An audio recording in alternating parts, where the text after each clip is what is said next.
Bismillahirrahmanirrahim. Assalamualaikum warahmatullahi wabarakatuh. Alhamdulillah alladzi bi ni'matihi tatimmus shalihat, wa usalli wa usallim ala nabiyil karim Muhammad bin Abdullah wa ala alihi wa sahbihi wa man tabi'ahu ila yaumiddin. ولقد قال الله تعالى في القرآن العظيم شهر رمضان الذي أنزل فيه القرآن هدى للناس وبينات من الهدى والفرقان فمن شهد منكم الشهر فليصم. وقال النبي صلى الله عليه وسلم من حديث أبي هريرة رضي الله عنه من صام رمضان إيمانا واحتسابا غفر له ما تقدم من ذنبه ومن قام رمضان إيمانا واحتسابا غفر له ما تقدم من ذنبه ومن قام ليلة القدر إيمانا واحتسابا غفر له ما تقدم من ذنبه. أما بعد رب اشرح لي صدري ويسر لي أمري واحلل عقدة من لساني يفقهوا قولي. اللهم انفعنا بما علمتنا وعلمنا ما ينفعنا وزدنا علما. اللهم إنا نعوذ بك من زوال نعمتك وفجأة نقمتك وتحول عافيتك وجميع سخطك. اللهم اجعلنا من الذين صاموا رمضان إيمانا واحتسابا.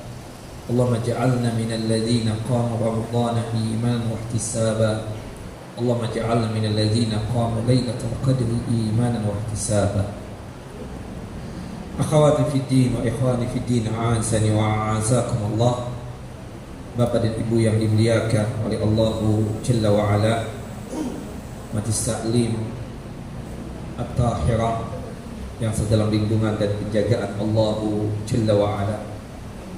Alhamdulillah, pada hari ini kita sudah masuk di hari yang ke-15 di bulan Ramadan 1445 Hijriah.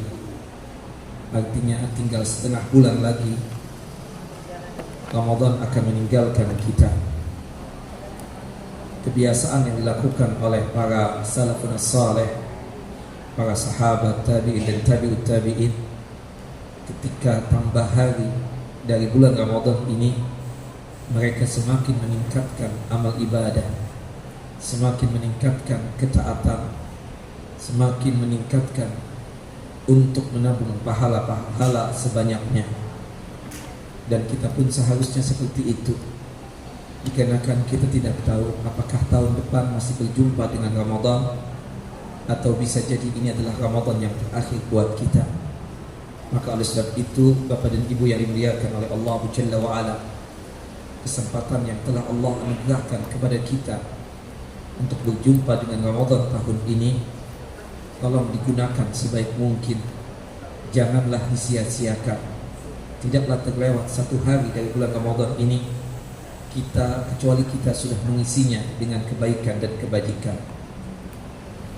Salawat dan salam selalu tercurah kepada Nabi kita Muhammad sallallahu alaihi wasallam, Nabi yang telah menyampaikan amanah Allah, Nabi yang telah mengajarkan kepada kita tentang iman dan Islam, sehingga kita bisa merasakan manisnya keimanan dan lezatnya keislaman. Bapak dan Ibu yang dimuliakan oleh Allah Jalla wa Ala, insyaallah pada hari ini kita akan membahas seputar permasalahan-permasalahan yang berkaitan tentang siam Ramadan, atau tentang Ramadan secara umum, atau tentang puasa secara umum. Pertama yang akan kita bahas berkaitan dengan golongan yang diizinkan untuk tidak berpuasa, sebagaimana yang dijelaskan di dalam Al-Quran dan juga dijelaskan oleh Nabi kita Muhammad SAW. Ada 6 golongan yang diizinkan untuk tidak berpuasa.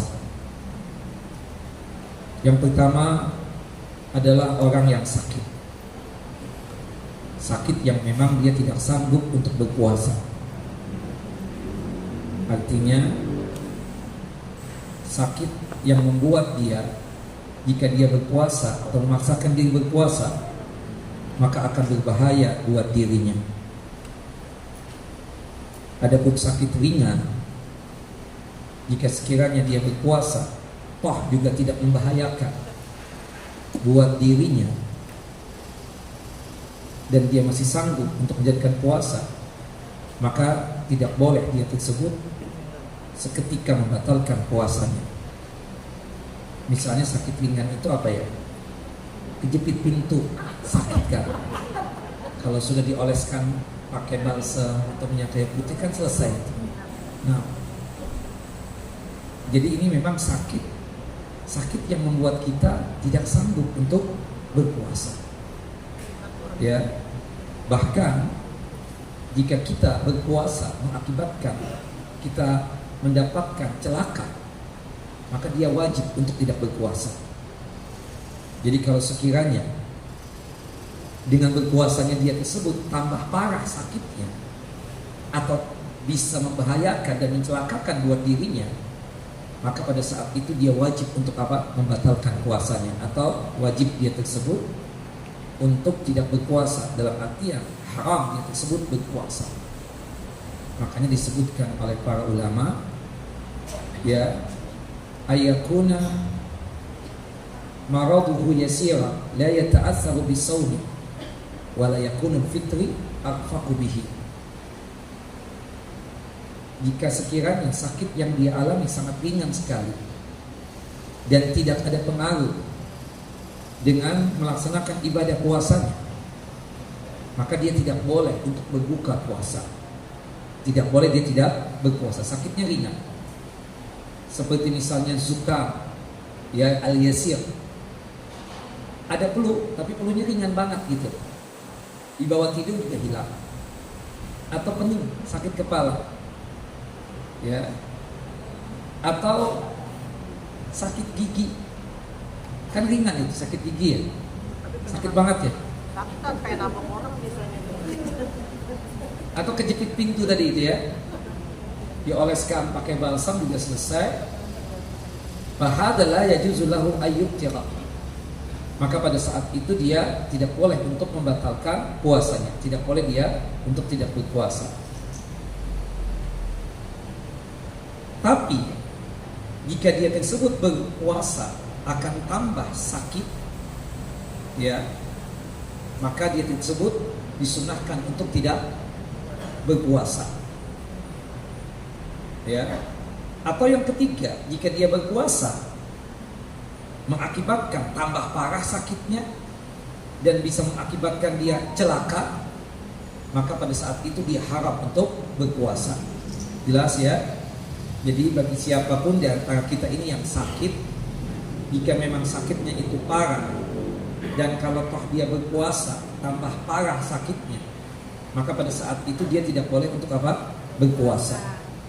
Bahkan jika sekiranya dengan sakitnya tadi dia memaksakan puasa, mengakibatkan dia tersebut celaka, maka haram dia untuk apa? Berpuasa. Sebagaimana yang Allah Jalla wa Ala firmankan dalam surah Al-Baqarah, surah yang kedua, ayat 184 dan ayat 185. Dua kali Allah menyebutkan ayat 184 dan ayat 185. Faman kana minkum maridan aw ala safarin fa'iddatun min ayyamin ukhra. Barang siapa yang sakit yang membuat dia tersebut memang tidak sanggup berpuasa, sakit yang jika dia memaksakan puasa tambah parah sakitnya, sakit jika dia memaksakan puasa bisa celaka dia, maka dia boleh untuk tidak berpuasa. Bahkan jika dia memaksakan puasa mengakibatkan dia tersebut celaka, maka haram dia berpuasa. Jelas Bapak Ibu? Nah,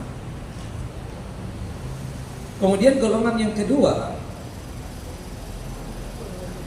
yang dibolehkan untuk tidak berpuasa adalah musafir. Musafir ini orang yang keluar kota atau keluar negeri. Musafir dibolehkan untuk tidak berpuasa jika sekiranya ketika dia melakukan perjalanan jauh atau keluar kota atau keluar negeri, secara fisik dia tidak sanggup untuk menjalankan apa? Puasanya. Sebagaimana yang pernah terjadi di zaman Nabi SAW. Ada seorang sahabat Nabi, pada waktu itu safar bersama Nabi SAW. Kebanyakan sahabat pada waktu itu berbuka karena memang tidak kuat untuk berpuasa. Dan itu afdalnya. Jika kita memang tidak kuat untuk berpuasa ketika safar, maka afdalnya apa? Berbuka. Tapi ada sahabat yang memaksakan diri untuk berpuasa. Matahari sangat terik sekali sinarnya. Akhirnya sahabat-sahabat yang tidak berpuasa ini kesian dengan sahabat yang satu ini. Dia membuat penghalang seperti tameng ya, supaya tidak terkena sinar matahari. Rasulullah datang. Ada apa kalian ini? Kata Nabi, enggak, ini sahib kita sedang berpuasa ya Rasulullah. Kenapa dia? Dia shaim. Kata Rasulullah SAW, kenapa dia tidak batalkan saja? Jalan sudah sepoyongan, sudah enggak enak banget badan. Kata Rasulullah, batalkan. Laisa minal bir as-siyamu fis safar. Bukanlah kebaikan orang yang memaksakan diri berpuasa ketika safar.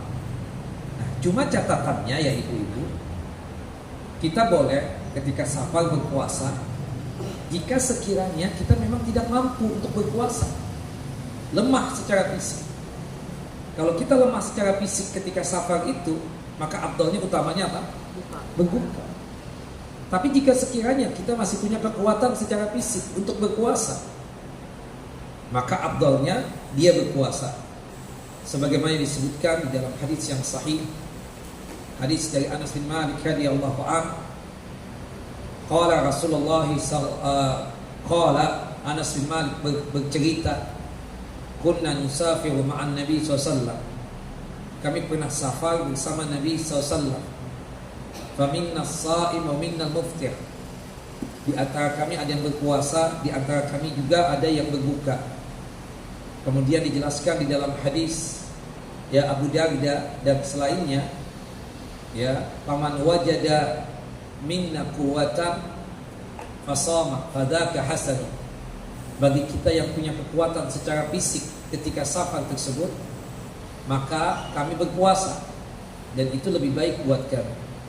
Wa man wajada minna dha'fa, adapun jika sekiranya kami mendapatkan diri kami ini lemah secara fisik, fa'aftara, maka kami berbuka.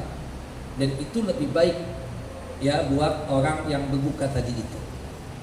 Nah, jadi kaidahnya sangat jelas ya. Ketika safar itu boleh berbuka jika kondisi fisik kita apa? Lemah. Kita memang tidak sanggup untuk berpuasa. Bukan langsung hari ini safar, hari ini langsung gak puasa. Bukan begitu. Dicoba dulu ibu, dicoba dulu bapak. Misalnya nih hari ini safar kita, kemana? Kemana pun. Mau umrah Ustaz, mau berangkat. Insya Allah nih habis kajian kita mau jalan jam 2 siang ke bandara. Saya sekarang gak puasa Ustaz. Loh, ibu gak puasa? Iya kan mau safar nanti. Nah, itu gak boleh.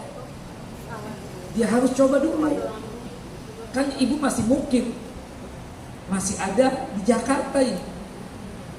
Nah, ketika dia mau safar sekalipun, dia harus mencoba terlebih dahulu untuk berpuasa. Apalagi ini puasa Ramadan, ya kan, puasa wajib. Maka pada saat itu dia coba. Jika dia kuat secara fisik, maka afdalnya apa? Teruskan puasa. Tapi jika dia tersebut tidak kuat secara fisik, maka afdalnya apa? Utamanya apa? Sunnahnya apa? Berbuka. Pernah disebutkan juga dalam hadis Jabir bin Abdullah radhiyallahu anhu, ketika itu penaklukan kota suci Mekah. Penaklukan kota suci Mekah itu kan di bulan Ramadan. Subhanallah, waktu itu panas yang sangat luar biasa. Sehingga para sahabat itu kebanyakan berbuka puasa. Tapi ada sahabat-sahabat yang memaksakan diri berpuasa. Memaksakan diri berpuasa. Subhanallah. Akhirnya kedengaran oleh Nabi SAW bahwasanya mereka memaksakan puasa padahal tubuh sudah tidak enak, jalan sudah sempoyongan, lemah banget fisik. Kata Nabi, batalkan puasa. Ternyata ungkapan Nabi tersebut tidak didengar oleh sebagian sahabat. Masih saja meneruskan puasanya, padahal lemah secara fisik. Kata Nabi SAW, ulaika humul usah, ulaika humul usah.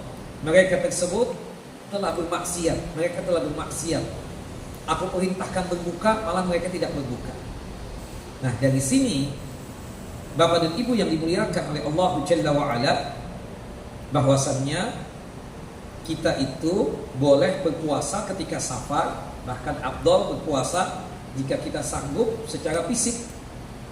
Jika kita masih punya kekuatan secara fisik, maka berpuasa sebagaimana disebutkan dalam hadis Anas bin Malik dan hadis Abu Darda. Tapi jika kita tersebut lemah secara fisik, maka afdalnya utamanya apa? Berbuka. Jangan dipaksakan Bu ya. Kalau memang sudah lemes banget, lebih bagus apa? Batalkan. Kalau ibu paksakan apa?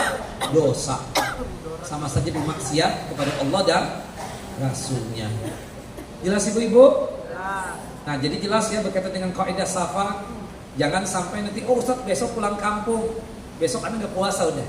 Udah niat. Nggak begitu. Udah niat duluan.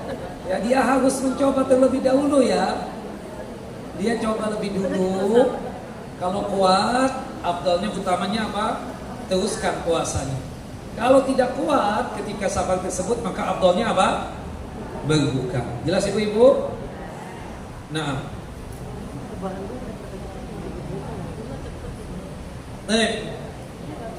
ibu-ibu yang dimuliakan oleh Allah Jalla wa Ala, itu berkaitan dengan golongan yang kedua yang dibolehkan untuk tidak berpuasa, yaitu apa? Musafir. Dengan kaidah yang sudah kita jelaskan tadi itu. Jelas ibu tentang orang yang sakit, kapan dia tersebut boleh untuk berpuasa atau boleh tidak berpuasa. Begitupun juga musafir, kapan dia boleh untuk berbuka dan boleh untuk berpuasa. Kita sudah kupas tuntas sebagaimana yang kita sebutkan di dalam 3 hadis. Ya, nah tentang musafir yang tidak kuat untuk berpuasa, itu juga Allah Jalla wa Ala jelaskan dalam surah Al-Baqarah, surah yang kedua, ayat 184 dan ayat 185. Yang sakit dan juga musafir. Itu dijelaskan dalam surah yang sama, ayat yang sama. Faman kana minkum maridan aw ala safarin fa'iddatu min ayyamin ukhra. Barang siapa yang sakit atau safar yang memang dia tidak sanggup untuk berpuasa, maka dia tersebut ya kita katakan boleh untuk tidak berpuasa. Memang lemah secara apa? Fisiknya. Jelas ibu-ibu? Baik. Kemudian golongan yang ketiga yang dibolehkan untuk tidak berpuasa adalah asy-syaikhul kabir wal mar'atul ajuz. Ya, la yastati'ani as-siyam. Orang yang sudah tua, yang sudah tidak sanggup lagi untuk berpuasa. Ibu-ibu ini sudah tua, tapi masih kuat untuk berpuasa, bukan begitu? Kalau menurut Islam, orang tersebut dianggap sudah tua ketika dia sudah melewati umur 40 tahun. Sebagaimana yang Allah Jalla wa Ala nyatakan dalam surah Ghafir, surah Mu'min, surah yang ke-40 ayat 67. Di situ kan Allah menjelaskan tentang fase kehidupan manusia.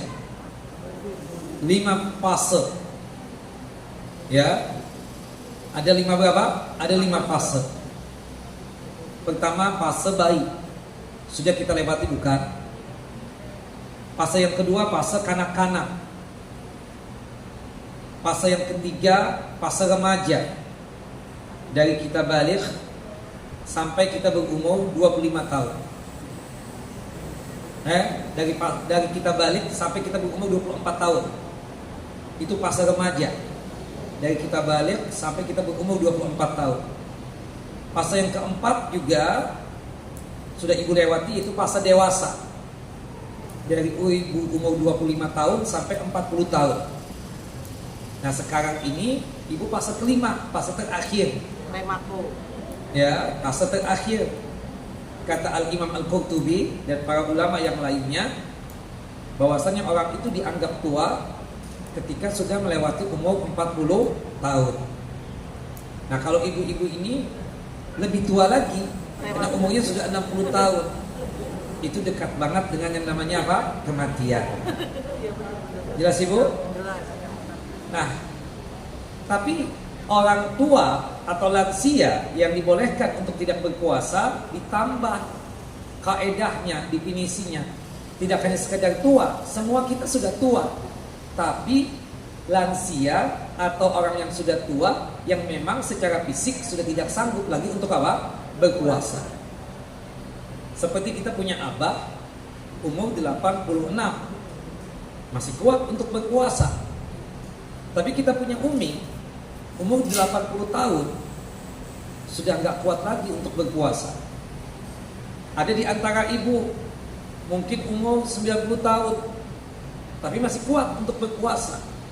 Tapi ada ya keponakan ibu umur 75 sudah tidak kuat lagi untuk berpuasa. Maka orang dianggap boleh untuk berpuasa dikarenakan sudah tua atau lansia ketika memang fisiknya apa? Kuat. Lemah, sudah tidak kuat lagi untuk berpuasa. Nah ibu-ibu ini kan sudah tua, tetap wajib gak berpuasa bu? Tetap wajib, seperti itu. Karena ibu masih kuat untuk berpuasa, bapak juga masih kuat untuk apa? Berpuasa. Dan itu dijelaskan oleh Allah Jalla wa'ala dalam surah Al-Baqarah, surah yang kedua, ayat 184. Ayat 184. Wa 'alal ladzina yutiqunahu fidyatun ta'amu miskin. Bagi mereka yang sudah tidak sanggup lagi untuk berpuasa, maka diganti pelunasan utang puasanya dengan membayar apa? Fidyah. Membayar apa? Fidyah. Kata sahabat Abdullah bin Abbas, yang dimaksudkan pada ayat tadi adalah asy-syaikhu wasy-syaikhatu la yastati'ani as-siyam fayut'imani makana kulla yaumin miskin. Orang yang sudah tua, baik laki ataupun perempuan, tidak sanggup lagi berpuasa, maka untuk mengganti puasanya itu dengan memberikan makan kepada golongan fakir dan miskin di setiap harinya, yang disebut dengan istilah apa? Fidyah. Jelas ibu-ibu? Jelas bapak? Jadi semua kita sudah tua, tapi berhubung kita ini masih kuat secara fisik, maka kita tetap wajib apa? Berpuasa. Jadi yang disebut dengan lansia yang dibolehkan untuk tidak berpuasa jika dia memang lemah apa? Secara fisik. Jelas ibu-ibu? Bapak-bapak jelas? Maaf. Kemudian yang keempat, kelima, keenam ini wanita semua ini. Yang keempat, kelima, keenam ini golongan wanita yang dibolehkan untuk tidak berpuasa. Yang keempat itu perempuan haid dan nifas. Perempuan haid dan nifas. Karena kita tahu perempuan haid dan nifas itu kan ada 5 amalan, ada 5 perbuatan yang tidak boleh dia lakukan. Yang pertama apa bu? Salat, baik salat wajib ataupun salat sunnah, termasuk salat jenazah ya. Perempuan haid dan nifas tidak boleh melaksanakan salat jenazah. Ya, berdasarkan hadis dari ibunda Aisyah radhiyallahu anha, hadis yang dikeluarkan oleh Al-Imam Al-Bukhari dan Muslim. Yang kedua, perempuan haid dan nifas tidak boleh apa? Puasa, baik puasa wajib ataupun puasa sunnah, berdasarkan hadis dari ibunda Aisyah radhiyallahu anha, hadis yang dikeluarkan oleh Al-Imam Al-Bukhari dan Muslim. Yang ketiga, perempuan haid dan nifas tidak boleh apa? Tawaf, baik tawaf wajib ataupun tawaf sunnah. Tawafnya saja yang tidak boleh ya.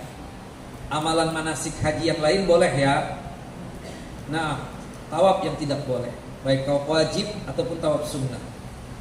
Mau dia tersebut tawafnya pakai jalan kaki ataupun pakai skuter ataupun pakai mobil golf, Ya, seperti itu. Nah, kemudian yang keempat, perempuan haid dan nifas tidak boleh apa? Jima, melakukan hubungan intim, hubungan suami istri.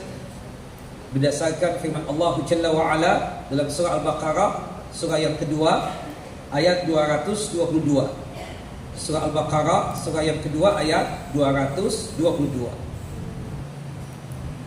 Dan yang terakhir, yang kelima, perempuan haid dan nifas tidak boleh ditalak atau dicerai, bapak-bapak. Perempuan haid dan nifas tidak boleh apa-apa? Ditalak atau dicerai. Catat ya, ada pertanyaan ini nanti dapat hadiah. Nah, cuma 5 ini saja ibu-ibu yang tidak boleh. Baca Quran boleh enggak? Boleh. Kenapa boleh? Hadisnya dhaif. Adapun yang dimaksudkan pada ayat la yamassuhul illal mutahharun, tidak boleh memegang mushaf kecuali orang-orang yang suci. Maksudnya di situ siapa? Malaikat. Bukan perempuan-perempuan haid dan nifas. Makanya jika ibu nanti di 10 hari yang terakhir mendapatkan tamunya yang bernama haid, memang tidak boleh sholat, tapi bukan berarti ibu tidak dapat Lailatul Qadar. Ibu masih bisa beramal dengan amalan yang lain yang dibolehkan. Salah satunya apa? Baca Al-Quran, khatamkan Al-Quran. Karena hadisnya apa? Dhaif. Termasuk perempuan haid boleh masuk ke masjid, ikut kajian misalnya. Tidak mengapa ibu. Dan itu pernah dilakukan oleh Ibunda Aisyah ketika haid masuk ke masjid. Jelas? Dan itu terjadi dengan orang-orang ahlus suffah. Orang-orang yang fakir, miskin, gak punya rumah, tinggalnya di mana? Di masjid. Dan namanya tinggal di masjid, namanya orang tidur kan kadang dapat mimpi basah dan seterusnya. Termasuk ada seorang perempuan yang biasa membersihkan masjid. Itu punya tempat khusus di dalam masjid. Dibikinkan kamar khusus oleh Nabi SAW. Namanya perempuan, tiap bulan pasti ada datang dong tamunya yang bernama haid. Nah, menunjukkan perempuan yang haid dan nifas pun boleh masuk ke dalam masjid. Jelas ibu? Termasuk menghadiri undangan juga boleh, perempuan haid dan nifas ya. Termasuk potong kuku, ya, potong rambut juga boleh ketika haid dan nifas. Jelas sama ibu? Jelas. Termasuk juga shopping belanja. Bagi haid dan nifas juga boleh bapak-bapak. Kalau ada laki-laki yang melarang istrinya ketika haid dan nifas belanja atau shopping, berarti menunjukkan suami ibu bakhil. Wow, bisa. Jelas? Nah, ini agak lemes ya kita ngomongin, nggak semangat. Iya, Ustaz. Rasa. Ibu sih enak doang, sandaran, dengar doang.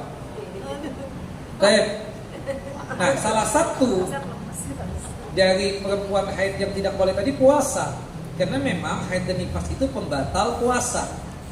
Jika sekiranya seorang perempuan di siang Ramadan didatangi oleh tamunya yang bernama haid, maka secara otomatis batallah puasanya. Jelas sama ibu? Baik. Nah, jadi kita katakan perempuan haid dan nifas itu tidak boleh untuk apa? Berpuasa. Termasuk golongan yang dibolehkan untuk tidak berpuasa. Karena memang ada larangan dari Allah dan Rasulnya untuk perempuan haid dan nifas berpuasa. Jelas sama ibu? Jelas. Yang kelima, perempuan yang hamil. Perempuan hamil boleh untuk tidak berpuasa dengan 2 catatan. Perempuan hamil boleh tidak berpuasa dengan 2 catatan. Yang pertama, jika dia berpuasa itu bisa membahayakan buat si janin.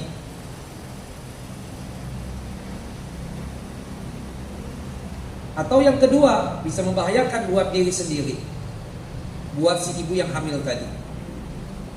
Jika ada alasan ini, Bapak Ibu, maka perempuan hamil boleh untuk tidak berpuasa. Bagaimana mengetahuinya Ustaz? Tanya sama dokternya. Dok, boleh gak aku puasa? Gak boleh, berbahaya buat si janin. Kalau ibu memaksakan puasa, khawatirnya tidak berkembang janinnya. Nah, pada saat itu ibu apa? Jangan puasa ya. Nanti tinggal diganti dengan fidyah. Jelas? Tapi kalau misalnya kuat secara fisik, tidak membahayakan buat fisik si perempuan yang hamil, Silakan. dan dokter pun juga bilang tidak membahayakan buat si janin, maka tetap wajib untuk apa? Berpuasa, atau hendaknya dia apa? Berpuasa. Tapi kalau seandainya membahayakan, ya, membahayakan, apalagi hamil muda. Hamil muda itu jangan puasa lah, ya. Mabok. 1 bulan, 2 bulan, bukan mabuk aja, membahayakan buat si ibu hamil, pusing tadi, ya. Sekaligus juga membahayakan si janin nih. Kurang gizi. Khawatirnya tidak berkembang. Karena masa 4 bulan ke bawah itu kan, bulan pertama, bulan kedua, bulan ketiga, bulan keempat, itu kan masa berkembangnya si bayi, si janin. Jelas ibu? Maka lebih bagus apa tidak?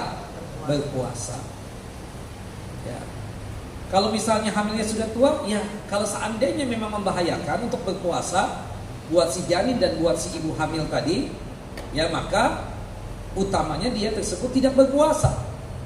Nanti tinggal dibayar dengan apa? Fidyah. Jelas ibu-ibu? Termasuk yang keenam, perempuan yang menyusui. Perempuan menyusui boleh untuk tidak berpuasa jika memang membahayakan buat si ibu yang menyusui dan membahayakan buat si bayi yang disusui. Jelas? Jika membahayakan buat ibu yang menyusui atau buat si bayi, maka pada saat itu ibu boleh untuk tidak berpuasa. Diganti utang puasanya dengan apa? Dengan fidyah. Sebagaimana disebutkan di dalam hadis Anas bin Malik radhiyallahu anhu, semoga Allah Jalla wa ala meridhai beliau, qala Rasulullah sallallahu alaihi wasallam, Rasulullah SAW bersabda, innallaha azza wa jalla wada 'anil musafir satus salat wa 'anil hamil wal mawdi as-siyam atau as-shaum. Sesungguhnya Allah yang maha perkasa lagi maha mulia mengizinkan musafir untuk meringkas salat yang 4 jadi 2 rakaat, dan membolehkan perempuan hamil dan perempuan menyusui untuk tidak berpuasa. Jadi ada 6 golongan yang diizinkan untuk tidak berpuasa. Yang pertama, orang yang sakit. Yang kedua, musafir yang tidak sanggup untuk berpuasa. Yang ketiga, orang yang sudah tua, lansia yang sudah tidak sanggup lagi berpuasa. Yang keempat, perempuan haid dan nifas. Kemudian yang kelima, perempuan hamil. Yang keenam, perempuan yang menyusui. Jelas Bapak Ibu? Catat ya, keluar di ujian nanti. Nah, dapat hadiahnya besar kali ini. Mobil. mobil-mobilan. Nah, baik. Kemudian, tapi kan harus dibayar tetap. Kodok. Nah, pembayaran itu yang paling afdol itu dengan berpuasa lagi. Istilahnya qadha ya. Wa antasumu khairul lakum. Ada 4 golongan yang wajib melunasi utang puasa dengan berpuasa lagi. Ada 4 golongan yang wajib untuk melunasi utang puasa dengan puasa lagi. Yang pertama, orang yang sakit, yang sakitnya non permanen. Karena sakit kan ada 2. Ada sakit yang permanen, sakitnya menahun, kapan sembuh wallahu a'lam. Ada sakit yang non permanen, artinya masih diharapkan kesembuhan. Seperti misalnya di antara ibu di hari pertama Ramadan kemarin terkena sakit mah, karena jarangnya dia berpuasa. Ibu batalkan puasa ibu. Setelah makan nasi 3 piring, ibu sembuh. Nah, berarti selesai Ramadan ini wajib melunasi utang puasa dengan berapa? Puasa lagi, karena sakitnya itu sakit yang masih bisa sembuh. Jelas ibu-ibu, bapak-bapak? Jadi kalau sakitnya itu non permanen, sakit yang masih ada harapan sembuh, wajib melunasi utang puasa dengan apa? Puasa lagi. Jelas ibu-ibu, bapak-bapak? Jelas bu? Jelas. Tante jelas tak? Jelas ya. Ibu kedua lagi. Golongan yang kedua yang wajib melunasi utang puasa dengan berpuasa lagi adalah musafir. Musafir sekembalinya dari safar, sudah berada di tanah airnya, maka wajib melunasi utang puasa dengan berpuasa lagi. Jelas Bapak Ibu? Golongan yang ketiga, perempuan haid. Perempuan haid ketika sudah suci dari haidnya, selesai Ramadan, dia wajib melunasi utang puasa dengan berpuasa lagi. Jelas Bapak Ibu? Golongan yang keempat, perempuan yang nifas, yang tidak mau untuk menyusui. Perempuan nifas yang tidak mau untuk menyusui. Bisa jadi sebab dia dapat nifas keguguran. Berarti dia tidak punya anak kan? Ya, positif hamil. Sudah umur 10 pekan. Itu si janin. Dokter bilang, "Bu, ini lemah ya rahim nih. Ibu bed rest ya. Istirahat total. Di kasur aja." Ya. Karena ibu itu pekerja, dia ngangkat beras 1 kuintal ke loteng. Akhirnya keguguran. Jelas? Maka darah yang keluar itu darah apa? Darah nifas. Berarti kan dia tidak puasa. Berhubung dia tidak menyusui karena memang tidak punya anak, keguguran tadi itu, maka dia wajib melunasi utang puasanya dengan apa? Dengan puasa lagi. Tidak boleh dengan fidyah. Kenapa? Karena tidak menyusui. Jelas? Atau bisa jadi perempuan nifas yang tidak mau menyusui itu, dia punya bayi, tapi dia enggan menyusui anaknya itu. Kenapa? Takut tubuh ini jadi big size, jadi gendut, gembot. Enggak deh, ujung-ujungnya gembut nih, ya gembot. Akhirnya dia ganti tuh ASI air susu ibu dengan susu binatang, susu kambing atau susu sapi, ya kan, seperti itu, yang sudah dikalengkan itu. Ya kita kan nggak boleh nyebut merek di sini ya, endorse kan? Kita kan nggak di endorse ya, seperti itu. Jelas Bapak Ibu? Nah ketika dia tidak mau menyusui anak, padahal dia punya bayi, diganti dengan susu binatang tadi itu, maka berarti dia wajib melunasi utang puasanya dengan apa? Berpuasa lagi. Nah ini 4 golongan ya, yang wajib melunasi utang puasa dengan puasa lagi. Yang pertama, golongan apa? Sakit yang gimana Bu? Sakit yang masih ada harapan sembuh. Yang kedua, musafir. Yang ketiga, haid. Yang keempat, perempuan yang nifas, yang tidak mau menyusui atau yang tidak menyusui. Nah kemudian jika tidak bisa melunasi utang puasa dengan berpuasa lagi, maka diganti dengan apa? Membayar fidyah. Membayar fidyah itu memberikan makan kepada golongan fakir dan miskin. Nanti teknisnya kita jelaskan. Itu ada 4 golongan juga. Ada 4 golongan yang dibolehkan untuk melunasi utang puasanya dengan membayar fidyah. Golongan yang pertama adalah orang yang sakit permanen, sakitnya menahun. Kapan sembuh wallahu a'lam bissawab. Hanya Allah Jalla wa Ala yang mengetahui. Gak sembuh-sembuh, sakitnya menahun. Ibu sakit sejak kapan? 10 tahun yang lalu Ustaz. Aku gak bisa puasa sudah. Tapi memang kekajian bisa. Tapi kalau puasa sudah, ujung-ujungnya pingsan Ustaz. Berarti kan sakitnya memang apa? Menahun. Seperti apa, mah akut, atau mungkin sakit apalah, dia cuci darah atau apa, ya kan, mau nggak mau deh, itu sakitnya menahun. Yang kedua, lansia, orang yang sudah tua, yang sudah tidak sanggup lagi untuk berpuasa, maka diizinkan untuk melunasi utang puasa dengan apa? Membayar fidyah, karena memang dia tidak sanggup lagi untuk berpuasa. Kemudian yang ketiga, perempuan hamil. Perempuan hamil yang ketiga. Yang keempat, perempuan yang menyusui.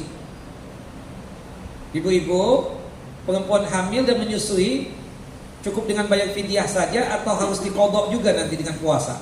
Ada yang dengan Only fidyah saja.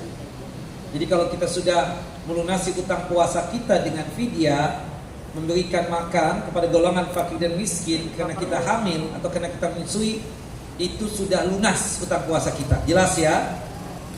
Kita tidak mungkinlah membayar dengan berpuasa. Karena memang ada yang mengatakan wajib dua-duanya. Kapan? Mayoritas ulama mengatakan puasa doang tanpa fidyah. Kapan puasanya? Karena pelunasan utang puasa itu berapa bulan Bapak Ibu? Ayo, dapat hadiah. Cuma 11 bulan doang. Tanggal 2 Syawal sampai akhir Sya'ban. Iya kan? Walhasil habis hamil ngapain Bu? Menyusui. Subhanallah, kapan puasanya? Sedangkan menyusui kapan? Paling lamanya? 2 tahun. 2 tahun. Apalagi yang setiap tahun hamil. Setiap hamil, setiap tahun produksi, ya kan? Oh nanti, kalau sudah lansia, kalau sudah menopos, ustadzah, emang ustadz sama ustadzah bisa jamin tuh perempuan umurnya panjang seperti itu? Enggak tahu. Nah, maka kita katakan cukup dengan membayar apa? Fidyah saja. Sebagaimana ini pendapatnya siapa? Abdullah ibnu Umar dan pendapatnya Abdullah ibnu Abbas. Jelas ibu-ibu? Jangan ditanyakan lagi sama ustadz lain. Ngadu-ngadu kita. Si Hasan ngomongnya begini ustadz, bayar fidyah doang. Saya akan mengambil pendapat dari Abdullah ibnu Abbas dan Abdullah ibnu Umar. Memang mayoritas ulama ada mengatakan puasa tok, terserah ibu nih pilihan. Ingin puasa Bu? Terserah nih 1 bulan sendirian gak enak banget, terserah. Atau dua-duanya bayar fidyah sekalian. Wah, gak ada dalil utamanya kan? Seperti itu. Wallahu a'lam bissawab. Jadi cukup dengan apa Bapak Ibu? Fidyah tok. Nah, itu 4 golongan yang dibolehkan untuk melunasi utang puasa dengan fidyah. Yang pertama apa tadi Bapak Ibu? Orang yang sakit menahun. Orang yang sakit permanen. Yang kedua, Lansia yang tidak sanggup. Lansia yang sudah tidak sanggup lagi berpuasa. Yang ketiga, perempuan hamil. Yang keempat, perempuan menyusui. Kemudian cara membayar fidyah. Yang pertama, boleh membayarnya setiap hari. Boleh membayar apa setiap hari? Dicicil sampai nanti akhir Ramadan. Boleh juga dirapel langsung setelah Ramadan 30 hari misalnya. Boleh juga ya. Boleh juga diangsur per pekan setiap Ramadan baru bayar. Jelas ibu bapak? Jelas nggak kayak kredit begitu loh? Per pekan baru bayar, boleh juga. Gampang kan? Setiap hari boleh. Atau nanti kalau sudah selesai Ramadan baru dibayar 1 bulan full, boleh juga. Boleh juga diangsur per pekan, boleh juga. Tidak mengapa, yang penting bayar aja. Dan waktunya lama ya, 1 tahun. Dari Ramadan sampai bulan akhir Sya'ban nanti 1445 Hijriyah. Ya, 1446 Hijriyah. Nah, ya kan? Dari Ramadan ini sampai nanti akhir Sya'ban. Sudah masuk kan akhir Sya'ban nanti. Itu kan sudah masuk 1446 Hijriyah. Kalau sudah masuk Ramadan yang tahun depan 1446 Hijriyah, ibu berdosa kalau belum bayar. Bapak berdosa. Jelas? Nah, segerakanlah dibayar, jangan ditunda-tunda. Alatnya apa Ustadz untuk membayar? Makanan. Boleh instan, boleh juga non instan. Yang non instan itu maksudnya beras. Sembako. Beras enggak, sembako enggak. Beras, makanan pokok negeri setempat. Makanan kita kan apa? Beras. Seharinya berapa? 1,5 liter. Benar Ibu, 1,5 liter. Jika sekiranya Ibu tidak berpuasa 1 bulan full karena hamil, kali 30 hari berarti berapa? 45 liter beras. Jelas? Oke. Kalau misalnya kita bayar 1 kuintal boleh nggak? Boleh-boleh aja. Boleh-boleh aja, bagus lagi ya kan? Tapi wajibnya berapa seharinya? 1,5 1,5 liter. Berarti dalam 1 bulan cuma 45 liter beras doang wajibnya. Tapi kalau kita baik banget, ingin bayar 1 kuintal untuk golongan fakir miskin, boleh nggak? Boleh. Boleh lah. Saudara. Nah, dianggapnya sedekah. Baik, sudah mulai terasa nih balsam sama keciuman banget. Allah, siapa yang pakai ini? Gak apa-apa. Sah nggak puasanya? Sah. Asal jangan sampai. Kalau misalnya dia seharian begini doang, sah nggak? Sah. Atau makanan? Nggak boleh. Nggak boleh. Sah nggak? Sah puasanya. Sah aja puasanya, nggak ada masalah. Tapi mengurangi. Kayak zaman ibu zaman waktu kecil itu. Ya Allah, enak banget. Gak dimakan, Pak. Sah aja, kan dia nggak makan. Tapi ngurangin pahala puasa kan sekali. Kata siapa? Enggak loh. Kata agama. Itu kan kata ustaz. Cuma lucu aja. Dibikin konten bagus tuh ya. Nanti kalau anak kita lapar nih, kayak adik-adik kita lapar, Kak, nih Kak, cium aja dulu. Mama enak banget gitu. Sudah mencium, sudah kenyang ya. Wah. Atau makanan sudah instan. Misalnya kan ibu berbuka puasa nih, ibu ingin bayar tiap hari. Masih padang. Hari pertama misalnya tadi kapsa, kita kirim kepada tetangga kita yang fakir miskin, berarti sehari. Hari kedua nasi uduk, kita kirim lagi ke tetangga yang sama juga, 2 hari. Selain kita niatan membayarkan utang puasa kita dengan fidyah tadi, sekaligus buat dia buka puasa deh. Boleh gak begitu? Boleh. Boleh, dapat 2 pahala, iya kan? Pahala dikarenakan kita bayar fidyah, dan pahala jika itu makanan digunakan untuk berbuka puasa, dan pahala juga Memberi makan. ya, sama kan? Hari ketiga misalnya sudah tadi ya nasi ulam, ya kan? Sesuai dengan apa yang kita makan hari ini kan? Seperti itu. Tambahannya boleh lah. Misalnya nasi uduk, tambahannya itu ada kurmanya, ada es cendolnya, ada baksonya, ada gorengannya, ada martabaknya, ya kan?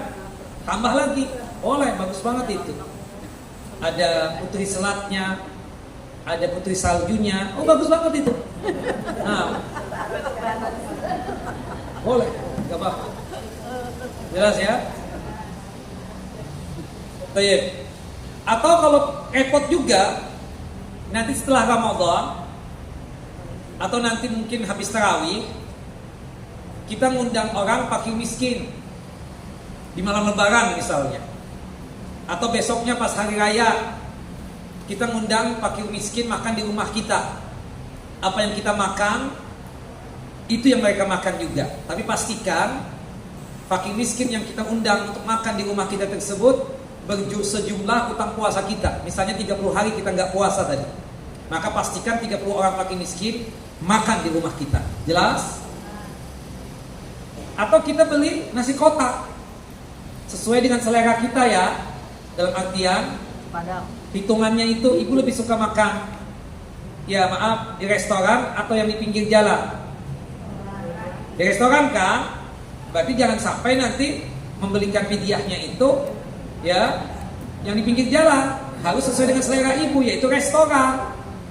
Misalnya nasi kotak ya, 30 kotak nasi padang misalnya, di dalamnya ada rendang, ayam bakar, atau lebih lagi misalnya ayam pop misalnya. Terserah ya. 1 lauk doang boleh gak Ustaz? Boleh. 1 lauk doang boleh, gak apa-apa. Ada sambal, lauknya cuma rendang misalnya, ada sayur nangkanya, ya seperti itu. Tapi bagusnya tuh ya dilebihkan lah, 2 lauk lah ya kan. Seperti itu, 2 lauk. Misalnya ayam goreng sama rendang, atau ayam goreng dengan apa, berkedel misalnya. Atau beli 30 nasi kotak tadi itu, kita bagikan kepada 30 orang fakir miskin, atau kita kirim ke panti asuhan, ya kan? Karena kita tahu kalau sasarannya kan fakir miskin. Seperti itu. Wallahu a'lam bishawab. Jelas ibu-ibu? Ustaz boleh nggak kalau pas waktu berbuka puasa? Boleh. Tapi pastikan yang diundang apa? 30 orang fakir miskin. Kalau kita ngundang teman-teman kita yang dekat juga boleh, tapi kan teman-teman kita kan kaya-kaya. Pastikan selain kita mengundang teman kita undang juga 30 orang fakir miskin ini untuk makan bersama kita. Jelas ya, yang niatan kita untuk apa? Melunasi utang puasa kita dengan membayar fidyah tadi. Jelas Ibu? Nah, itu caranya gampang kan tadi? Satu kali makan saja ya. Bapak Ibu cuma satu kali makan aja. Kalau bikin 3 kali boleh nggak? Oh boleh banget. Tapi itu bukan kewajiban. Karena kan ada yang ngomong harus 3 kali makan. Karena kan kita makan 3 kali makan. Itu ibu, saya enggak. Saya cuma sekali makan doang. Cuma pagi itu ngemil, gitu kan seperti itu. Nah, malam buah lah kan seperti itu. Walhasil cuma satu kali makan saja. Caranya pakai beras boleh atau sudah instan boleh. Wallahu a'lam bishawab. Jelas Bapak Ibu? Naam. Itu caranya ya. Mau tiap hari boleh, untuk diangsur boleh, ya, per pekan, untuk nanti setelah Ramadan juga boleh. Yang jelas teknisnya sudah kita jelaskan tadi. Wallahu a'lam bishawab. Pertanyaan: jika sekiranya ada seorang perempuan haid di Ramadan ini, kan kita tahu pelunasan utang puasa ada berapa bulan, Bapak Ibu? 11 bulan. Biasanya kan ibu kalau di bulan Syawal kan malas bayar utang puasa. Bahkan ibu lebih mendahulukan puasa sunnah Syawal dulu. Boleh nggak? Kita mendahulukan puasa sunnah Syawal dulu, baru melunasi utang puasa wajib.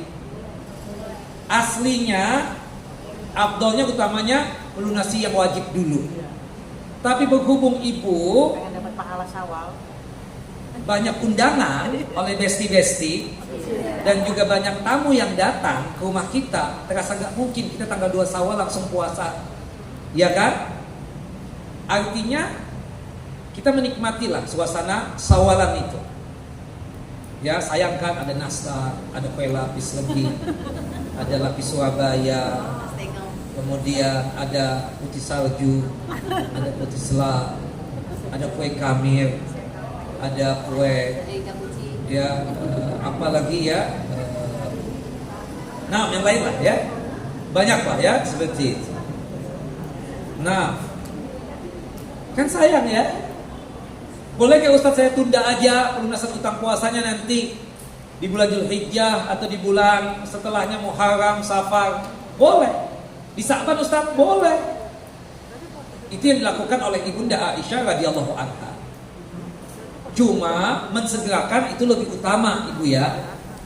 Ustadz, kalau sekiranya kan ada puasa 6 hari di bulan Syawal, kalau sekiranya saya ingin puasa Syawal dulu baru melunasi utang puasa wajib, boleh juga, berdasarkan hadis dari Ibunda Aisyah tadi. Cuma yang afdal tetap apa Kak? bayar yang wajib. Melunasi utang puasa wajib itu yang afdal. Tapi untuk boleh-boleh, tidak mengapa yang demikian. Wallahu a'lam bishawab.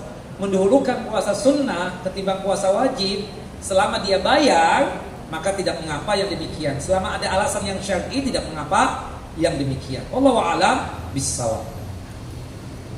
Nah, karena ibu menunda pelunasan utang puasa tadi dikarenakan haid ya, subhanallah, bulan Muharram hamil. Dia belum melunasi utang puasa wajib karena haid tadi. Pertanyaan saya Bapak Ibu, boleh nggak perempuan tadi melunasi utang puasanya dengan fidyah tok? Boleh.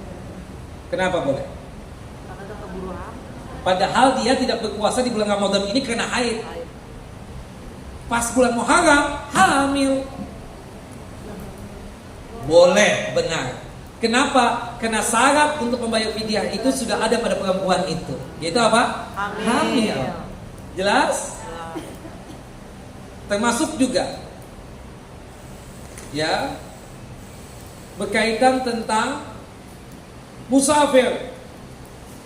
Siapa kan pulang ke negerinya, sakitnya menahun lagi, belum bayar utang puasa wajib, menahun. Kata dokter jangan puasa ya, jangan puasa. Tapi dok aku punya utang, ya udah bayar. Utang puasa dengan fidyah. Kebetulan waktunya Ustadz juga. Boleh nggak begitu?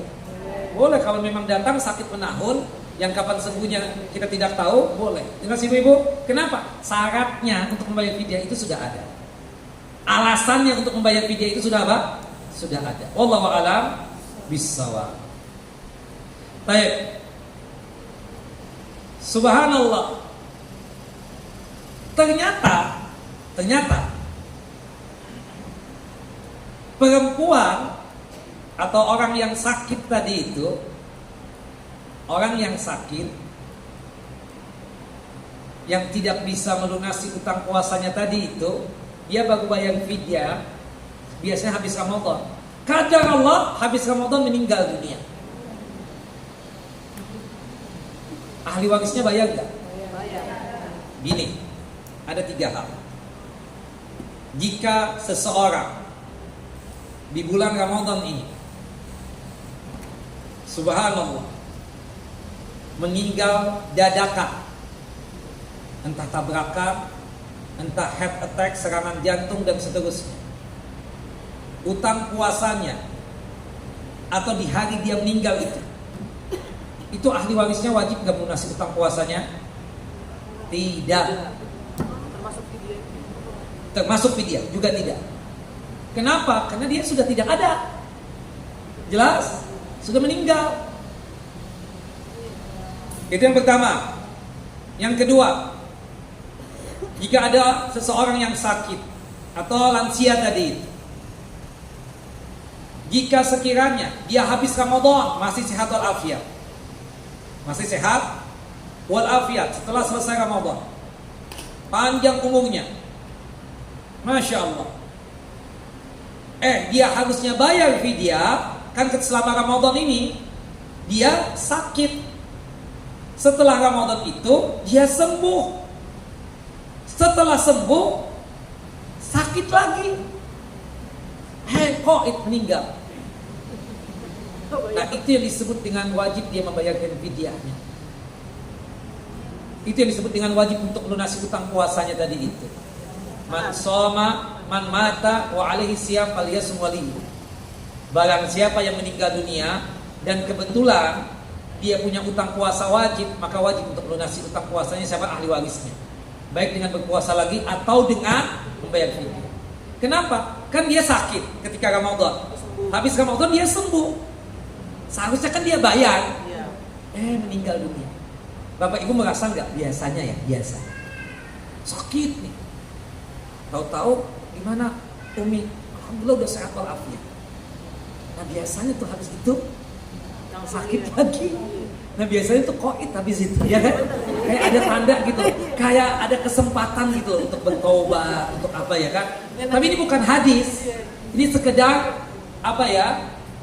Penelitian doang gitu loh.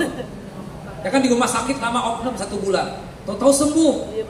Nah jangan sampai alhamdulillah enggak. Jangan-jangan tuh isyarat dari Allah nih Bapak Ibu agar kita ini bertaubat. Seakan-akan ada kewajiban-kewajiban yang belum terlaksana, utang, piutang, masalah warisan dan seterusnya, itu diomongkan sekarang ini. Nah, ada yang sadar, ada yang nggak sadar. Kebanyakan nggak sadar. Ujung-ujungnya meninggal kan. Nah, yang seperti ini kan dia sehat tadi, seharusnya kan bayar. Sakit lagi dan meninggal. Nah, itu ahli warisnya wajib untuk melunasi utang. Adapun dia sakit di Ramadan ini dan meninggal di bulan Ramadan ini juga, maka nggak ada fidyah. Kenapa? Karena dia nggak ada harapan sembuh. Jelas itu? Wallahu a'lam bissawab. Jelas ya? Jelas nggak? Bisa membedakan nggak? Termasuk yang sakit mendadak, yang meninggal mendadak, itu termasuk itu. Nah, wallahu a'lam bissawab. Pertanyaan, ini pertanyaan iseng, tapi saya malu untuk menyampaikannya. Karena ada anak kecil. Anak remaja. Sampaikan apa enggak? Bapak enggak usah atau Bapak? Aduh, gimana ya? Misalnya wallahu a'lam misal. Kita kan tahu musafir itu boleh untuk tidak apa? Tidak berpuasa jika dia memang tidak mampu secara fisik. Secara apa? Secara fisik, lemah fisiknya. Akhirnya dia batalkan puasa. Subhanallah. Ini ada pasangan suami istri nengokin keluarganya atau anaknya di Perancis.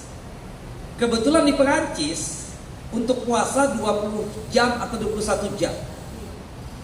Si pasangan suami istri ini gak sanggup puasa sudah. Akhirnya membatalkan puasanya karena lemas banget. Makan akhirnya. Suaminya batal puasa, istrinya batal. Makan banyak nih, sehat lagi, kuat lagi. Karena musim panas di negeri kafir, kan lihat macam-macam, kadang na'udzubillah ya, syahwat naik.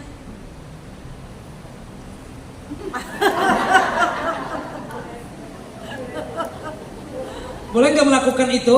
Boleh. Dapat kafarat nggak? Dia nggak puasa. Kan boleh. Boleh. Dia kan nggak puasa itu dua-duanya. Boleh kan belum puasa. Yang nggak boleh kan bagi yang berpuasa. Kan nggak puasa dia. Terkena kafarat nggak? Enggak. Dia nggak ketahuan kan. Kan ada seorang sahabat Nabi datang kepada Rasulullah dalam hadis Abu Hurairah radhiyallahu an, hadis yang dikeluarkan oleh Imam Bukhari dan Muslim. Ya Rasulullah, waqa'tu ala imra'ati fi nahari Ramadan wa ana sha'im. Ya Rasulullah, aku terjatuh dalam pelukan istriku di siang Ramadan dalam kondisi aku berpuasa. Apa yang aku lakukan? Jelas batal puasanya. Batal puasa suaminya, batal puasa istri. Tapi dia terkena kafarat kan? Dosa besar. I'tiqah, bebaskan budak. Kemudian yang kedua, ya, sum sahraini mutatabi'aini, berpuasa 2 bulan berturut-turut. Kalau nggak sanggup, Masih makan. ya apa? Masih makan. Memberikan makan 60 orang bagi miskin. Sahabat itu kan seru. Ya Rasulullah, aku nggak sanggup bebaskan budak, nggak punya budak. Kalau begitu berpuasa 2 bulan berturut-turut. Nggak punya duit, puasa. Kata sahabat tersebut, ya Rasulullah, yang 1 bulan aja kecolongan, apalagi yang 2 bulan. Iya kan? Kemudian kata Rasulullah, berikan makan 60 orang fakir miskin. Bukan begitu? Boleh dicicil. Boleh, gak apa-apa. Tapi ini kan dia berpuasa. Kalau tadi kan sudah batal. Enggak. Iya kan? Batal karena, bukan batalnya karena itu ya, tapi batalnya karena dia musafir, gak sanggup lagi berpuasa, lemah. Akhirnya dia makan daging kambing, dia makan telur ya sebanyak 50 biji misalnya. Kemudian dia makan roti pakai, kan otomatis tuh kuat fisiknya misalnya. Subhanallah. Iya, boleh, tidak mengapa ya. Tapi jangan cari alasan, Allah Maha tahu ya. Iya Ustaz. Baik. Jadi nggak wajib bayar. Kemudian kafarat. nih, maaf. Jika seseorang melakukan itu tadi di siang Ramadan, batal puasanya, kemudian wajib untuk membayar kafarat. Yang bayar kafarat itu Suaminya. apakah dua-duanya? Apakah cuma yang mengajak atau suaminya saja? Suaminya. Suaminya saja, benar. Meskipun istri yang mengajak. Jelas ya Bapak Ibu, meskipun istrinya yang mengajak. Bapaknya yang nanggung. Nah, makanya bapak-bapak, kalau misalnya istri antum itu syahwatnya tinggi, antum dikejar-kejar oleh dia, antum pastikan keluar dari rumah antum itu, kemudian antum tinggalkan dia, nanti menjelang buka puasa 3 menit baru antum datang ke rumah lagi. Karena daripada kita maksiat, batal puasa kita. Jelas, Bapak Ibu? Suaminya saja. Taib, jika sekiranya dalam 1 bulan Ramadan ini dia melakukan itu beberapa kali, anggaplah 3 kali di hari yang berbeda. Misalnya dia melakukan itu kemarin di hari yang ketiga Ramadan, melakukan lagi di hari yang ke-11, melakukan lagi di hari yang ke-14. Bayar lagi. 3 kali dia melakukan. Apakah pelunasan utang bayar kafaratnya itu tadi? Double. Ya, double kali 3, Ya. ataukah cukup 1 kali saja? Di double itu. Kali 3. Kali 3. Iya. Kali 3. Iya. Jelas. 3 budak. Ya puasa berarti 3 kali juga. Berarti berapa tuh? Ya kan kalau misalnya 60 pakai miskin kali 3 juga. Kapok dah. Jelas? Kapok. Oke. Ini masalah kan? Salah. Ibu sih gak bakal melakukan lah ya. Bapak juga. Seperti itu. Jelas? Pertanyaan selanjutnya. Ternyata dia melakukan di hari yang sama sebanyak 4 kali. Bayarnya Masih siang Ramadan. Apakah bayarnya kali 4 atau cukup 1 kali? 1 kali. 1 kali. Kenapa? Di hari yang sama. Wallahu a'lam bishawab. Wallahu a'lam bishawab. Jelas, jangan diteruskan. Nah,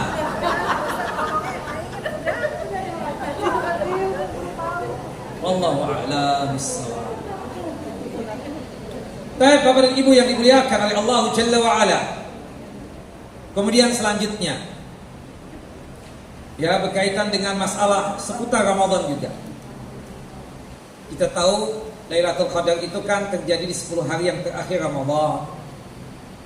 Dipastikan setiap kali kita mendapatkan 10 hari yang terakhir, mau itu malam ganjil ataupun malam genap, kita beramal, kita beribadah. Jika kita beramal beribadah dengan tulus ikhlas dan sesuai dengan tuntunan dan ajaran Nabi SAW, menurut Bapak Ibu kita dapat Lailatul Qadar. Dapat insyaallah. Kita nih setiap malam dari 10 malam terakhir itu 21, 22, 23 sampai nanti malam 29 atau 30 beramal saja. Kita nggak peduli malam ganjil atau malam genap. Kita nggak peduli tanda-tandanya juga. Dapat nggak Lailatul Qadar tersebut? Dapat. Dan orang yang dapat Lailatul Qadar nggak mesti harus itikaf di masjid, ibu-ibu. Iya. Ibu boleh itikaf, tapi dengan 2 syarat. Pertama, kedatangan ibu ke masjid untuk itikaf seizin suami ibu. Kalau suami tidak mengizinkan, tidak boleh ya. Ustaz, saya ingin ibadah nggak boleh sama suami. Suami ibu perlu ibu, ingin ditemani buka puasa, ingin ditemani ya sahur, ingin ditemani yang lainnya juga, bukan begitu? Pada saat ini ibu lebih mendahulukan apa? Suami. Aku nggak dapat dong Lailatul Qadar Ustaz. Dapat jika ibu beramal di rumah ibu. Iya. Jelas? Nah, termasuk bapak para pekerja ya yang masih bekerja di 10 hari yang terakhir Ramadan. Nggak bisa itikaf. Yang mana yang harus dia dahulukan? Iktikaf atau bekerja? Bekerja. Bekerja, karena Wajib. bekerja kewajiban. Iya. Sedang iktikaf itu sunnah saja. Wallahu a'lam bishawab. Termasuk juga amalan yang paling bagus untuk kita lakukan untuk mengejar Lailatul Qadar itu memang qiyamul lail. Malam. Itu tarawih, tahajud, ya sama dengannya juga qiyamul lail, itu sama ya, istilah saja. Ketika kita salat tarawih itu tahajud. Ketika kita tambah lagi jumlah rakaat salat malam, qiyamul lail iya, tarawih iya, itu tahajud juga iya. Itu cuma istilah saja. Tarawih sama dengan tahajud, tarawih tahajud sama dengan qiyamul lail, tahajud tarawih qiyamul lail sama dengan qiyamul Ramadan, sama dengan salat malam, enggak ada bedanya. Jumlahnya unlimited, tidak terbatas. Tapi kadar Allah dapat tamu yang bernama haid tadi. Gak dapat, gak usah. Dapat tetap. Apa yang ibu harus lakukan? Amalan yang lain yang boleh. Di antaranya apa? Baca Quran. Apalagi berzikir, bersedekah. Bilang aja sama suami, aku kan karena berhubung datang tamuku yang bernama haid, aku minta fulus ya untuk sedekah. Berapa? 25 juta deh. Untuk ngapain banyak-banyak sedekah buat orang yang mau takib, iktikaf, untuk yang orang-orang sekitar kita ini di setiap malam dari 10 malam terakhir. Misalnya ya kan seperti itu. Atau misalnya 10 juta deh minta. Semalam 1 juta, 1 juta, 1 juta. Kita bikinkan makanan, kita bikinkan masakan. Ibu niat tulus untuk bersedekahnya itu. Dapat nggak Lailatul Qadarnya, Bu? Dapat. Dapat, seperti itu. Makanya ada sebagian orang itu mau berbagi sedekahnya di Ramadan itu cuma 10 malam terakhir aja. Karena untuk mengejar itu tadi Lailatul Qadar tadi. Subhanallah. Ya itu bagus, tapi Kan sesuai dengan kebutuhan lah. Kalau sekarang dikasih ya dikasih sekarang, bukan nanti. Allahu a'lam bissawab. Jelas? Kemudian pembahasan yang terakhir lagi, yaitu masalah zakatul fitri. Zakat fitri itu istilahnya zakat fitrah juga atau zakat al-at'imah, zakat makanan. Kenapa dikatakan zakat fitri? Karena kita mengeluarkannya pas waktu Idul Fitri, tanggal 1 Syawal. Fitri itu artinya apa sih? Suci. Allah, salah. Idul Fitri artinya apa? Ayo, dapat hadiah. Sini, mana hadiahnya untuk ibu-ibu? Gak ada? Bapak-bapak ya, dapat apa nih? Pokok. Baju takwa. Bapak apa? Bapak nggak tahu. Apa Pak? Hari berbuka, benar Pak? Dapat nanti aja. Nanti ambil Pak ya. Hari berbuka, Idul Fitri hari berbuka, karena kita nggak berpuasa lagi. Jelas ya. Kalau fitrah artinya apa? Suci. Nah, zakat fitri ini atau kadang diistilahkan dengan zakat fitri. Kenapa? Dikarenakan kita mengeluarkannya pas waktu Idul Fitri, sebelum pelaksanaan sholat Idul Fitri. Kadang diistilahkan dengan istilah zakat fitrah, karena tujuannya tidak lain untuk mensucikan kita yang sedang berpuasa. Kata Nabi dalam hadis Abdullah ibnu Abbas radhiyallahu anhuma, farada Rasulullah SAW zakatul fitri ya tu'matan lil masakin wa tuhratan lis-sha'im 'anil lagwi wa rafas. Dan itu dikuatkan juga dalam hadis Abdullah ibnu Umar bin Khattab radhiyallahu anhuma. Rasulullah mewajibkan kita untuk mengeluarkan zakatul fitri untuk memberikan makan buat fakir miskin, agar mereka merasakan kebahagiaan pas waktu Idul Fitri juga, dan sekaligus untuk mensucikan kita yang sedang berpuasa dari kelalaian dan kekhilafan yang kita lakukan selama Ramadan. Kita ini kan lemah ya. Kadang nih mata kita bapak-bapak jelalatan kan Pak, padahal kita puasa. Kita tahu itu dosa. Nah, untuk menghilangkan itu dosa dengan kita mengeluarkan apa? Zakatul fitri. Dari sinilah disebut istilah zakatul fitri itu dengan sebutan zakat fitrah. Kadang maaf ya ibu-ibu kan lagi puasa, masih ada ngomelnya nggak dengan suami? Iya. Dikit banget. Buat apa sih ini? Buat saudara lu juga. Bakhil banget sih. 25 tahun rumah tangga begini aja. Kan itu kita sedang puasa nih padahal. Ya kan? Padahal bukan suami itu bakhil, ibu aja terlalu boros. Maksudnya suami itu ya oke lah begitu, tapi sesuai dengan keadaan. Nah itu kan khilaf juga kita kan. Seperti itu, kayak misalnya sama anak ibu atau anak kakak ya kan. Diam. Dosa dong. Dosa lagi puasa nih. Makanya ya Allah, ibu sama anak kenapa sih begitu banget? Allahu Akbar. Itu kan hasil ibu juga. Janganlah, gak boleh Bu ya. Nanti dia ingat loh ibu, mama begitu nyebut saya waktu kecil. Jangan, sudahlah. Jangan main kekerasan, hati-hati loh. Ada hukumnya sekarang ini. Nah, dosanya iya kan seperti itu. Wallahu a'lam bishawab. Jelas? Nah kadang maaf, lisan kita kan lancip juga, masih Ramadan ini. Gibahnya masih ada Bu. Ya kan?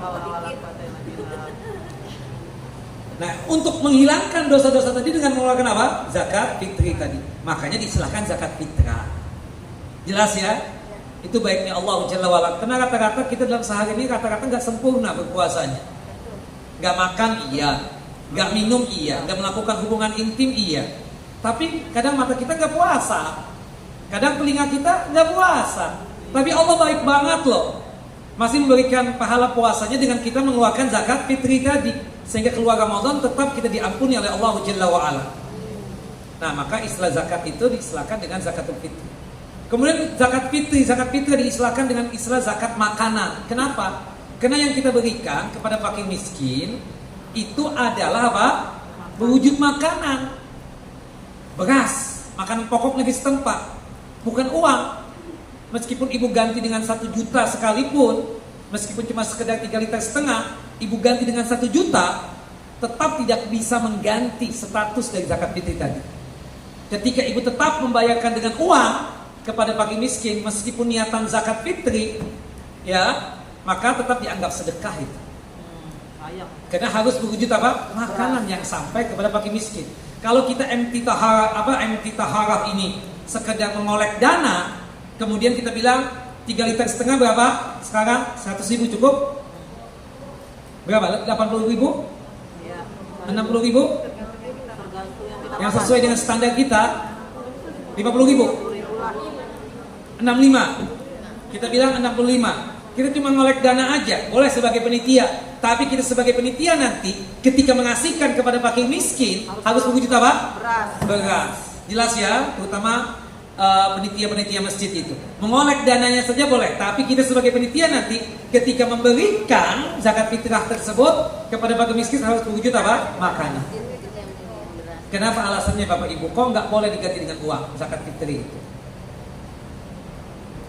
Kan kita tahu ya, tujuan kita memberikan makanan yang berwujud beras tadi agar mereka bisa apa?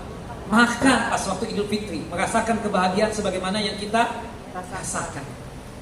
Kalau kita ganti dengan uang, meskipun itu 1 juta, itu mereka, maaf ya, bukannya beli beras nanti. Dia merasa ada beras di rumah, ya kan? Malah diganti dengan bikin paket internet atau beli pulsa, bukan begitu? Atau beli mercon, apa tuh mercon?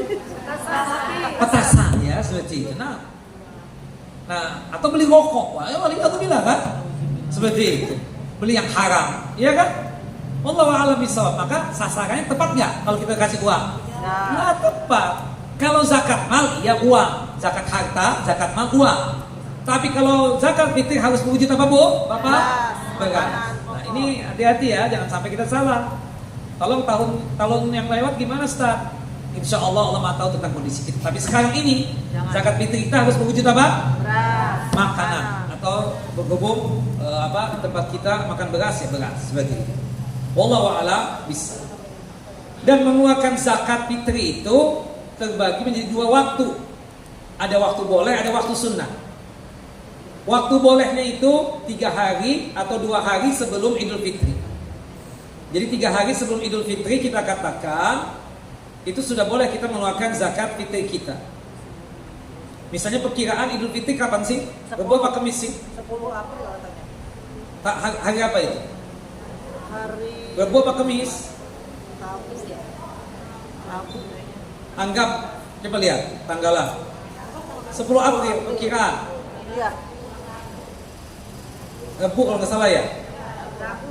Rabu berarti hari Ahad kita sudah boleh mengeluarkan zakat fitri kita. Jelas, itu waktu boleh namanya, hari Seninnya. Daripada kita repot malam takbiran, kita bikin soto, kita bikin lapis legit, kita bikin putri salju, kita bikin kaak, kita bikin apa lagi ya kan, agar-agar. Kemudian kita bikin kue lumpur, kan repot. Seperti itu. Kita juga nggak mau malam Idul Fitri ada yang ganggu kita kan? Persiapan macam-macam lah. Nah maka oleh sebab itu kita keluarkan 3 hari sebelum Idul Fitri boleh, berdasarkan asar dari Abdullah bin Umar bin Khattab radhiyallahu anhu. Tapi waktu yang afdal, yang bagus banget itu dari malam takbiran sampai menjelang salat Id. Karena malam takbiran itu sudah masuk tanggal 1 Syawal. Jadi dari malam takbiran itu sampai menjelang kita salat Idul Fitri. Wallahu a'lam bissawab. Time sudah jam 11. Cukup ya? Tanya Ustaz. Aduh, enak banget Bapak Ibu.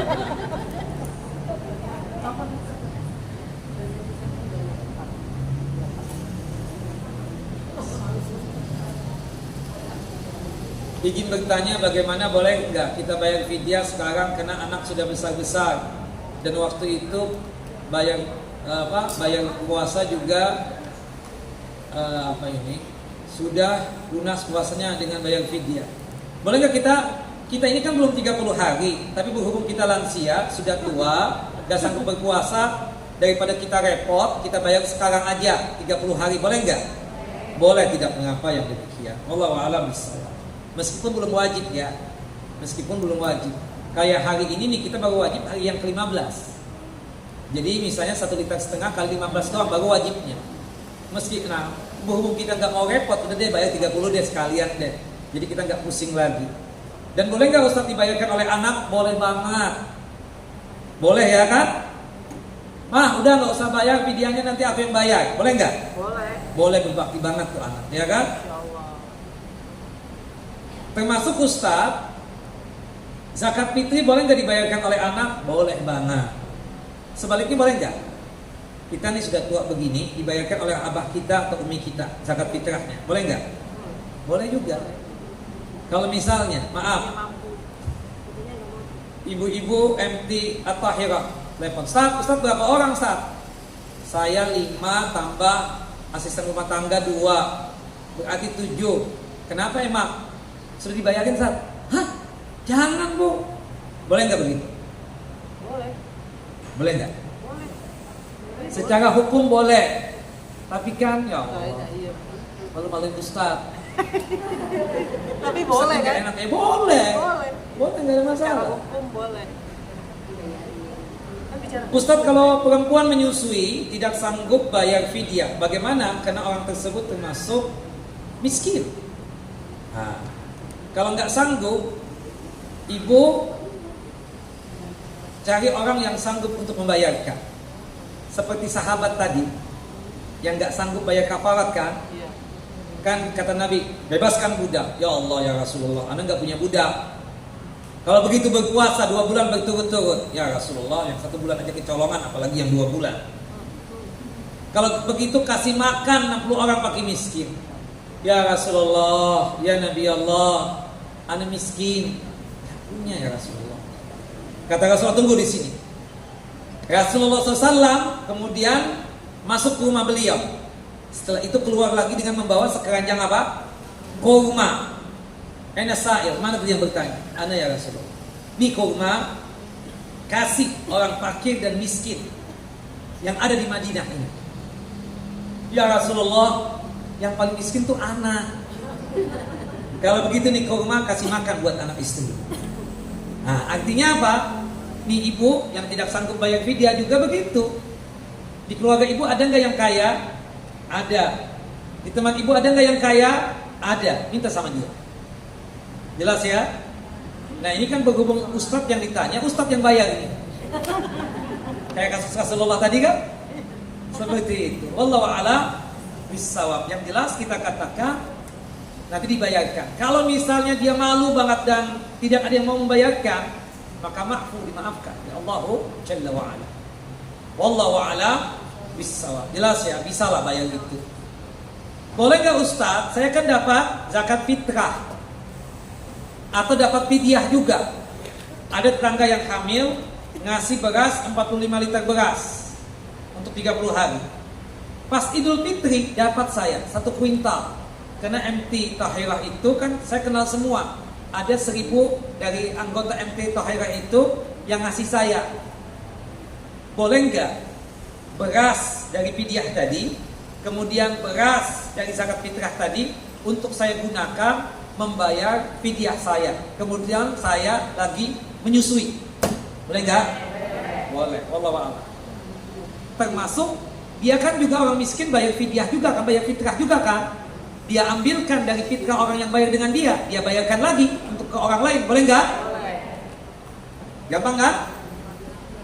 Nah, Ustaz, jangan lupa pertanyaan untuk jamaah iya. perempuan 3. Kalau enggak buat ustaz berarti semuanya. Nah. Baik, ibu-ibu. Jika tidak bisa berpuasa karena sakit yang menahun dan juga tidak bisa membayar fidyah, oh ini sama nih pertanyaannya. Udah jelas ya? Berarti dia apa? Dicarikan orang yang bisa sanggup untuk membayarkan. Kalau nggak ada orang yang sanggup membayarkan, berarti ya makfu. Uzur syar'i.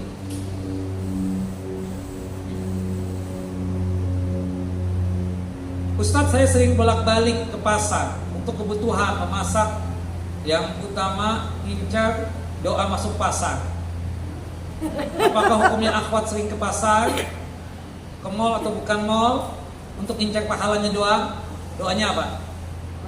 La ilaha illallah wahdahu la syarika la lahul mulku wa lahul hamdu yuhyi wa yumiit biyadikal khair wa huwa ala kulli syai'in qadir. Kan dapat 1 juta pahala, 1 juta terhapuskan dosa-dosa kita, 1 juta derajat martabat kita diangkat oleh Allah Jalla wa Ala. Kemudian yang keempat, kita mendapatkan jaminan rumah di surga. Ini ibu hobi belanja saya rasa. Bukan mengincar pahala. Ini kan cuma yang terselubung kan. Subhanallah. Kan ngincar pahala banyak lah, pahala-pahala yang besar ya kan. Kenapa harus ke pasar doang? Ini memang hobinya ke pasar. Mau pasar klasik ataupun pasar yang ya mall ya. Mau pasar yang sifatnya tersebut yang umum yang kita dapatkan atau pasar tasik sekalipun boleh kita baca itu. Tapi jangan ya sering-sering juga lah, sesuai dengan kebutuhan dan hajat kita. Ya meskipun niatan kita ke pasar itu jadi sekedar ke pasar doang. Abdullah bin Umar pernah ke pasar itu untuk menyebarkan kebaikan. Seperti misalnya di bulan Dzulhijjah, tanggal 1 Dzulhijjah dia melakukan takbiran untuk mengingatkan manusia agar hari ini sudah dimulai takbiran itu dari tanggal 1 Dzulhijjah. Berkaitan dengan bulan Dzulhijjah ya, seperti itu. Nah, kalau ini misalnya sering ke pasar untuk tujuan apa? Pasti ibu belanja dong. Gak mungkin lihat-lihat doang. Pasti ada tujuan kan? Kalau ada tujuan, silakan. Capek banget, apalagi puasa cuma lihat-lihat doang. Capek lah. Wallahu a'lam bishawab.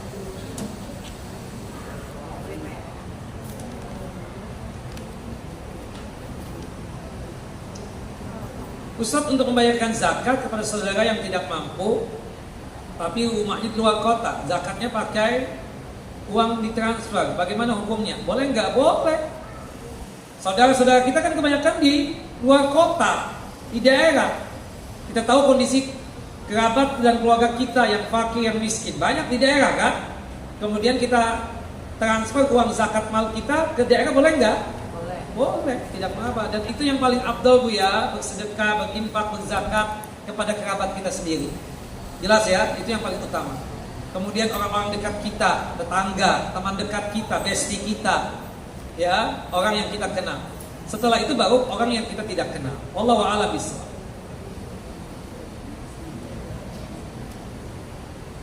Ustadz, jika membayar fidyah apakah niatnya harus diucapkan? Tidak, cukup di hati saja. Nah,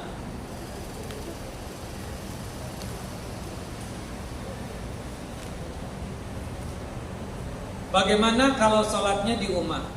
Kalau 10 hari terakhir Ramadan maka harus ada kunut dan witir. Apakah makmumnya wajib ikut? Ya, sunnah kunut di witir dari malam pertama Ramadan, bukan pertengahan. Ataupun di luar Ramadan sunnah. Berdasarkan hadis dari sahabat yang mulia, cucunya Nabi yang bernama Hasan bin Ali bin Abi Thalib radhiyallahu anhuma. Allahumma hdini fi man hadait, wa'afini fi man afait, wa tawallani fi man tawallait, wa barik li fi ma a'tait, wa qini syarra ma qadait, innaka taqdi wa la yuqda 'alaik, innahu la yadhillu man walait, wa la ya'izzu man 'adait, tabarakta rabbana wa ta'alait. Ada ditambah dengan doa-doa yang lain. Tidak mengapa ya. Sunnah. Kunut di witir sunnah.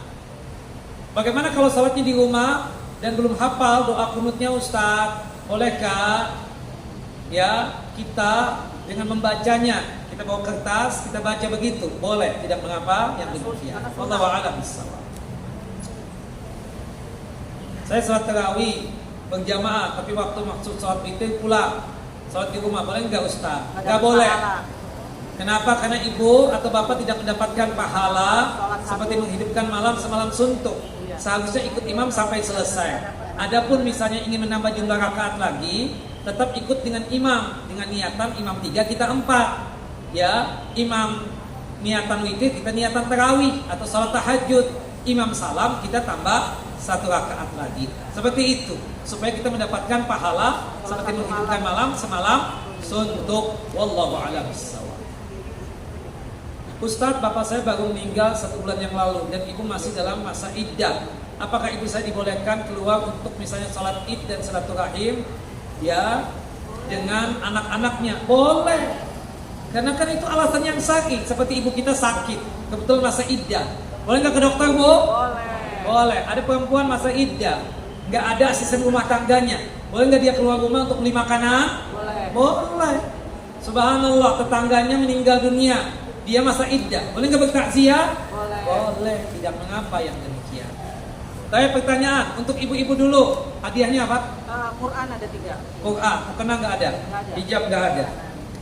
Baik. Sebutkan 6 golongan yang dibolehkan untuk tidak berpuasa. Kakak, Nggak boleh nyetik. hafalan dong. Orang yang sakit permanen, Ya sih kakak. Ya udah boleh.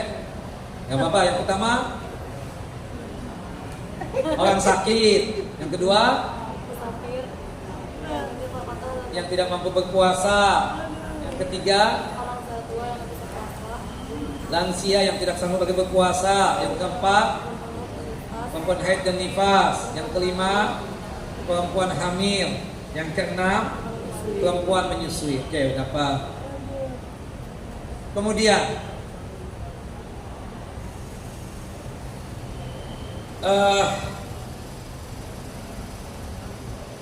yang gampang nih.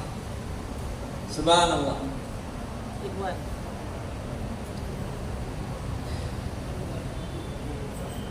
Ada apa ya? Berkaitan dengan permasalahan ibadah siang atau ibadah puasa. Musafir itu ada 2 golongan. Tolong jelaskan satu persatu. Yang mana yang tetap berpuasa, mana yang diizinkan untuk tidak berpuasa.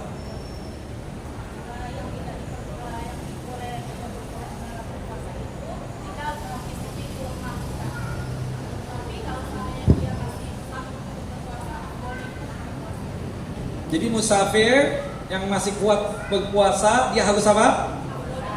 Utamanya berpuasa. Kalau misalnya dia lemah, Abdolnya berbuka, bukan bolehnya lagi. Abdolnya utamanya ya berbuka. Ya, sudah cukup?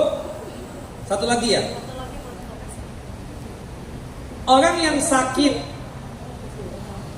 yang dibolehkan untuk tidak berpuasa. Sakit tadi ada 2 macam juga. Tolong jelaskan. Ya Kak. Angkat tangan terus tadi kesian. Silakan Kak.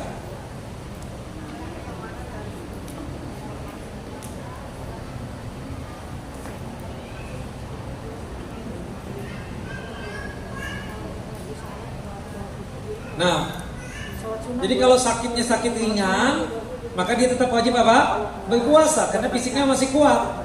Tapi kalau sakitnya itu berat, bahkan kalau misalnya dia tersebut sakit, bahkan kalau dia sakit memaksakan puasa, ujungnya tambah parah sakitnya, maka dia berdosa. Maka oleh pada saat itu dia haram untuk apa? Berpuasa. Apalagi bisa mencelakakan dia. Wallahu a'lam bishawab. Cukup ya? Bapak-bapak sekarang, bapak-bapak sudah 1 tadi ya, tinggal tersisa 2. Bapak sebutkan.